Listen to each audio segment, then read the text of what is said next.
Whether they are waiting in rain or scorching heat, this is the queue that residents of Freedom Square and surrounding townships have to contend with to access the Freedom Square clinic. Sometimes they do not get assisted and have to return the next day. Sewage spillages and poor service delivery have also been cited as some of the challenges. Residents say their local health facility no longer has the capacity to serve the growing community.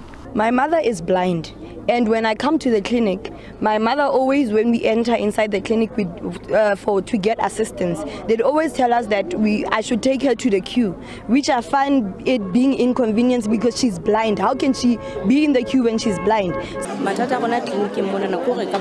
Our challenges here at the clinic is that we start queuing here from 6. The clinic opens at 8. When we get here, there are no chairs. We stand in the queue for hours, sometimes until around 2. Sometimes when we bring our children to the clinic, we are told that they do not have injections. They've made orders, but are still waiting for province. The treatment action campaign wants the clinic shut down and a bigger facility built. Its members blocked the clinic gate to highlight the challenges faced by residents. The organization says the Free State Department of Health continues to fail to address infrastructure development. When we talk about a decent place, we're talking about infrastructure as well. You realize that every year there's IDP, there's money for infrastructure, there's money to build this facility. We've been talking about it for so many years. Our government is failing us. The department says it has resolved the sewage spillages at the clinic.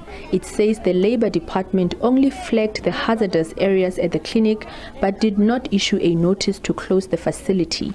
You would know that last week we were dealing with the complaints of a sewer system that blocked and caused a sludge in the entire external precinct of the clinic. In fact, the entire community where that clinic is located was affected by that sewer blockage. So the people from the municipality, they came and dealt with it on a Thursday, and on Friday the clinic was back to operation. But even then, we had already brought mobile services to make sure that there's continuity of care. The department says infrastructure development will be one of its focus areas, especially for facilities that are overburdened. Health MEC Mataboleto is expected to outline the department's plan in her budget vote in the coming week. Kamogelo Siegwi, SABC News, Bloemfontein.